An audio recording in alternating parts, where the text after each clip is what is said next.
2008 ముంబై ఉగ్రదాడి సూత్రధారి తహౌర్ రానాకు షాక్ ఇచ్చింది అమెరికా సుప్రీంకోర్టు. తనను భారత్కు అప్పగించే అంశంపై దిగువ కోర్టులు ఇచ్చిన తీర్పులను సవాల్ చేస్తూ దాఖలైన పిటిషన్ను కొట్టేసింది. రానాకు వ్యతిరేకంగా అమెరికా ప్రభుత్వం సమర్పించిన 20 పేజీల అఫిడవిట్ను పరిశీలించిన కోర్టు ఆయన అభ్యర్థనను తిరస్కరించింది. ఉగ్రదాడి దోషిని భారత్కు అప్పగించేందుకు అంగీకరించింది. దీంతో రానాను యుఎస్ నుంచి తీసుకొచ్చేందుకు కేంద్రం చేస్తున్న ప్రయత్నం ఎట్టకేలకు కొలిక్కి వచ్చినట్లయింది.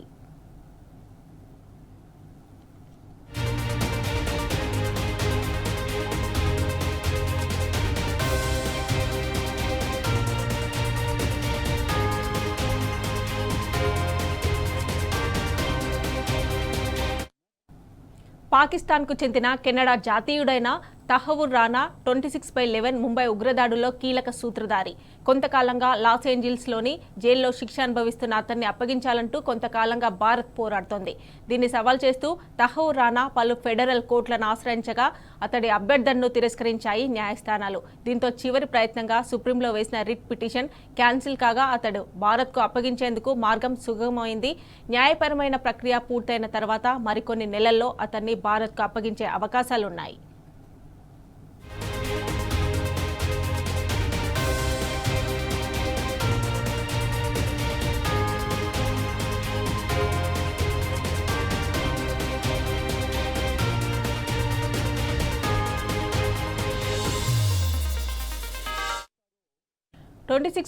దాడులకు ముందు ముంబైలో రెక్కి నిర్వహించిన డేవిడ్ కోల్మాన్ హెడ్లీకి రానా సహకరించినట్లు సాక్ష్యాలున్నాయి.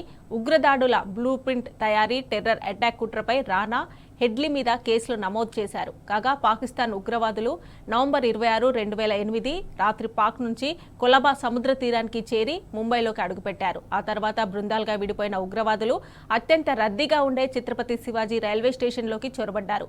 AK-47 తుపాకులతో తూటాల వర్షం కురిపించారు. వరుసగా 12 చోట్ల దాడులు జరిగాయి. దాదాపు 60 గంటల పాటు సాగిన ఆ మారణ హోమంలో 166 మంది ప్రాణాలు కోల్పోయారు. వీరిలో 18 మంది భద్రతా సిబ్బంది కూడా ఉన్నారు.